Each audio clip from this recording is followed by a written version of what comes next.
Salut à tous. Alors, ça me tenait à cœur de faire quand même une vidéo pour raconter tout mon parcours, un petit peu en mode CV, mais plus que ça, pour vraiment raconter en fait le lien entre mon parcours personnel et ensuite ce qui en a fait mon parcours professionnel. Déjà, il faut savoir que moi, depuis toute petite, je faisais des cauchemars qui étaient horribles. Pendant des années, j'ai pas dormi.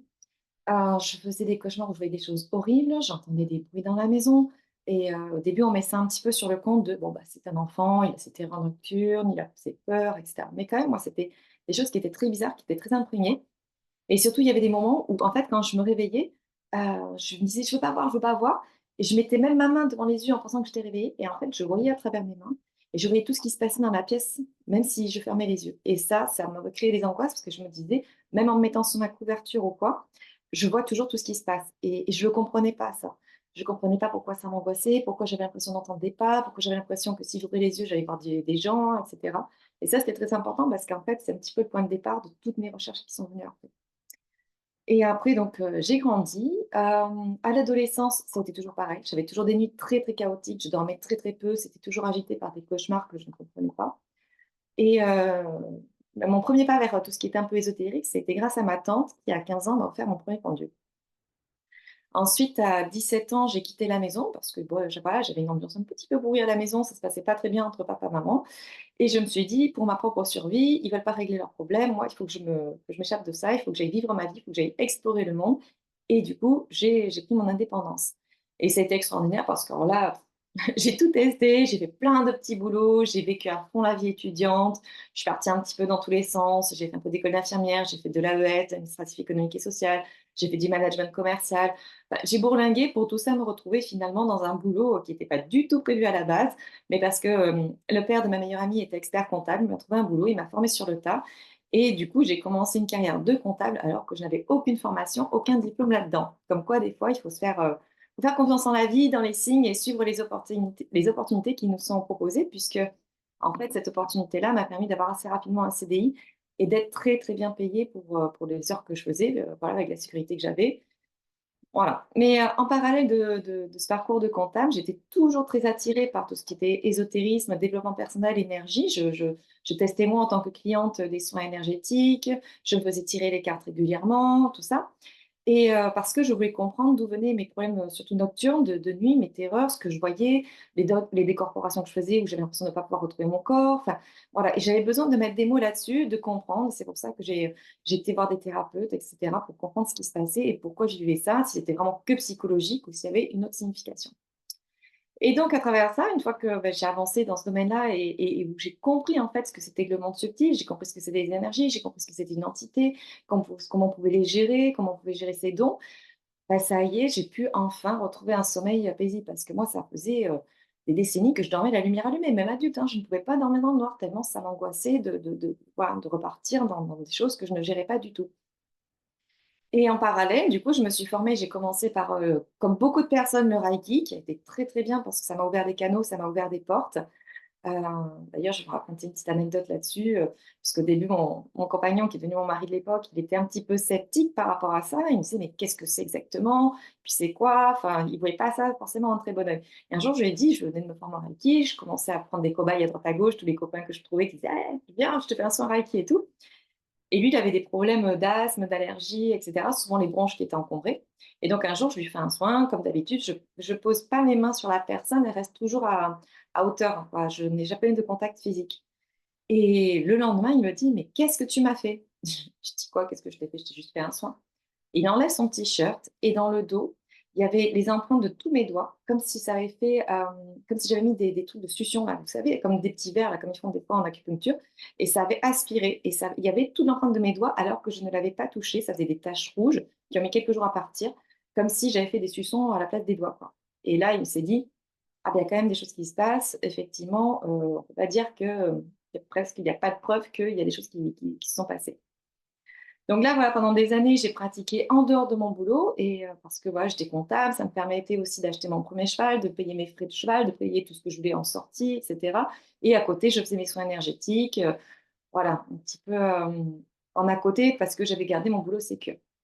Mais en fait, très rapidement, ça m'a bloquée parce que ce boulot de comptable, même si c'était très bien payé, si je pouvais ne pas me plaindre des conditions de travail, c'était un boulot où je me faisais littéralement chier, où je ne m'y retrouvais pas, j'étais pas du tout alignée avec mes valeurs.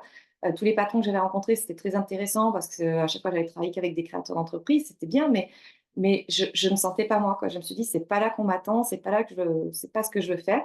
Et j'avais travaillé la boule au ventre, j'étais souvent en pleurs, j'étais pas bien, quoi. Je me suis dit: «À un moment donné, il faut prendre une décision». Et puis finalement, chemin faisant, j'ai fait des enfants et petit à petit, j'ai lâché, le boulot de salarié. Quand j'ai eu ma première fille qui est née en 2011, là, je travaillais encore un petit peu.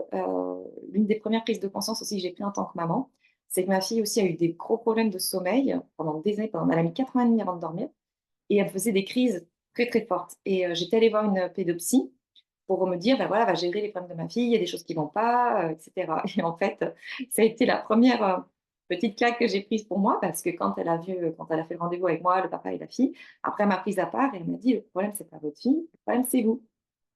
Et là, j'en ai pris un peu pour mon grade et elle m'a dit: «Comment vous pouvez lui demander d'être, zen, d'être bien, d'être, calme quand vous voyez le nombre d'heures que vous êtes, que vous rentrez le soir, vous êtes toute speed, vous êtes fatiguée, vous êtes énervée du travail que vous avez fait». Enfin bref quoi, il y avait tout un contexte qui faisait et là je me suis dit: «Ouais, ça va pas. En fait, tel que j'ai organisé ma vie, ça ne va pas du tout parce que ma fille est en train de me le dire, elle est en train de me montrer que ça va pas». J'ai tout réorganisé, j'ai réduit mon temps de travail, j'ai fait autrement et du jour au lendemain, à partir du moment où j'ai pris les décisions, ma fille s'est mise à dormir et là, ça a été magique. Ensuite, j'ai eu un deuxième enfant en 2013 et là aussi, pareil, j'ai complètement réduit, le temps de travail jusqu'au troisième, qui est né en 2017 et là, bon, j'ai complètement arrêté tout ce qui était travail à côté où j'aidais encore en comptabilité mon mari. Là, j'ai dit: «C'est plus possible, je me consacre que à mes enfants et à mon activité à moi de thérapeute». Il faut savoir aussi que à la base, c'est une petite anecdote, moi j'avais prévu de faire que 2 enfants. On avait fait construire une maison, avec que seulement, 2 chambres, voilà. Moi je m'étais dit, 2, déjà j'avais beaucoup de mal pour dormir, pour récupérer un petit peu de peps, de vitalité et j'avais dit: «Non, jamais un troisième. Et mon mari quand même, il me dit: «Ouais, quand même un troisième, un troisième». Et moi j'ai mis presque un an avant de me dire: «Ouais, pourquoi pas?» Mais pendant ce temps-là, juste avant que je prenne la décision, OK, on était dans la maison et j'ai eu quelques signes que je ne comprenais pas. Je vais vous les raconter. Par exemple, j'avais la baignoire avec les jouets pour les enfants, il y avait un petit bateau dedans, donc dans la baignoire complètement fermée, il n'y avait pas de vent, pas de fenêtre ouverte, rien du tout et tout d'un coup, le bateau, il s'est mis à bouger comme ça et là, je me suis dit: «Waouh, il se passe quoi?» Je cherche, pas de vent, rien du tout. Ensuite, il y a eu un soir où je faisais prendre le bain à mes 2 grands là et puis d'un coup, voilà, j'étais penchée sur la baignoire avec eux et j'entends: «Coucou, je suis là!» et là, je me suis dit: «Tiens, il y a quelqu'un qui est rentré dans la maison, peut-être une copine, ma belle-mère, j'en sais rien». Et je suis allée voir dans le salon, il y avait personne. Il y avait personne, la porte était fermée, il y avait personne. Et là, je me suis dit: «Pourtant, je l'ai vraiment bien entendu». Je l'entendais comme si vraiment quelqu'un était rentré dans la maison.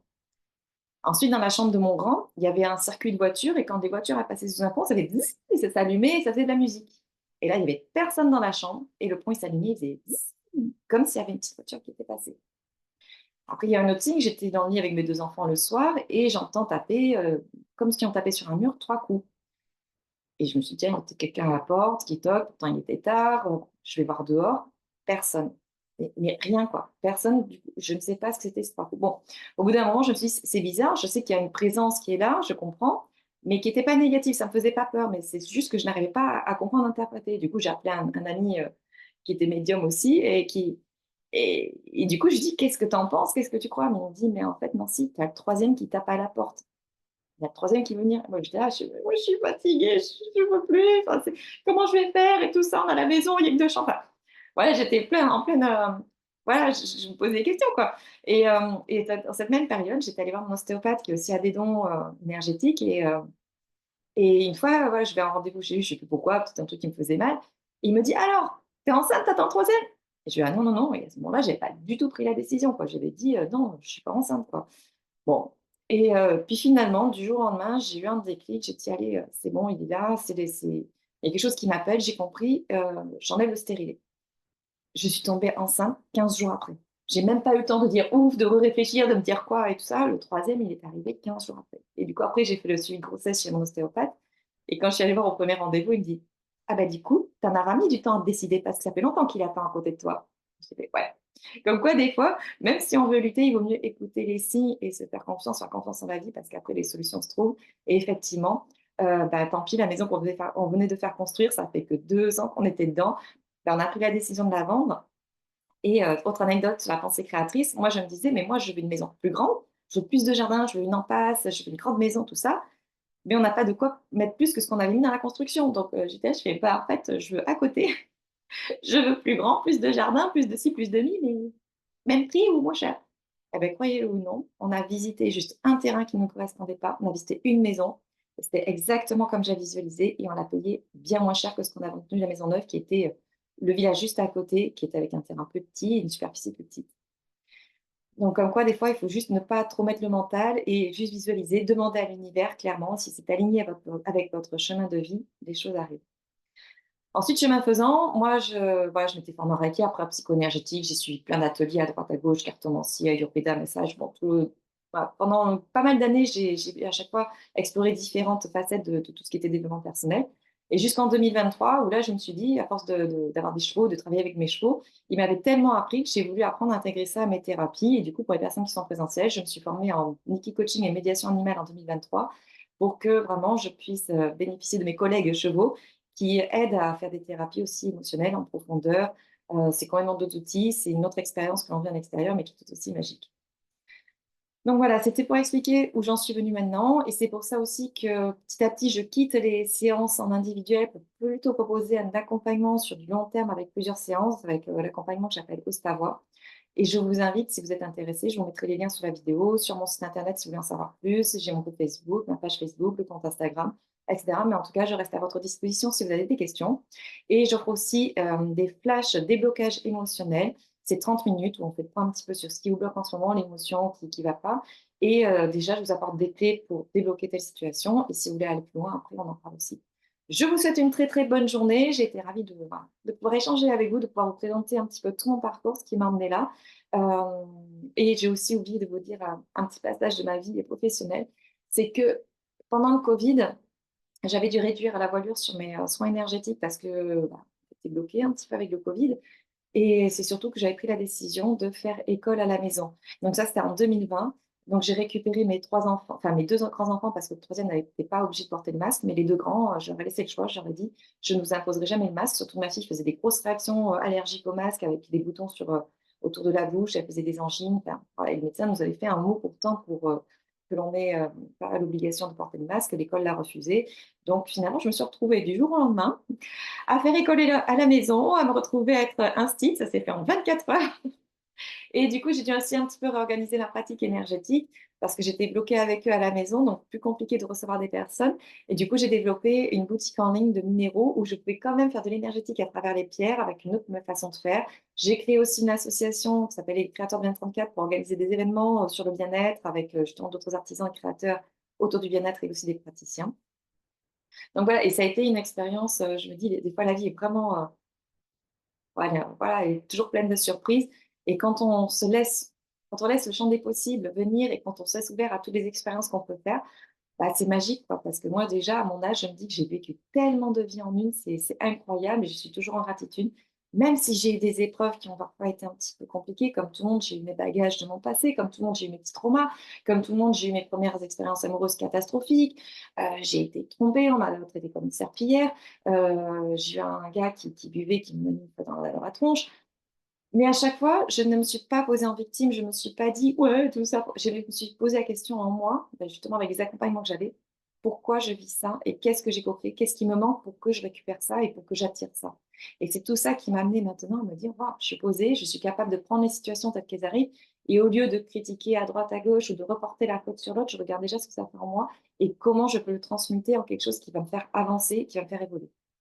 Voilà, cette fois-ci, c'est la bonne. Je vous dis à très bientôt et bonne journée.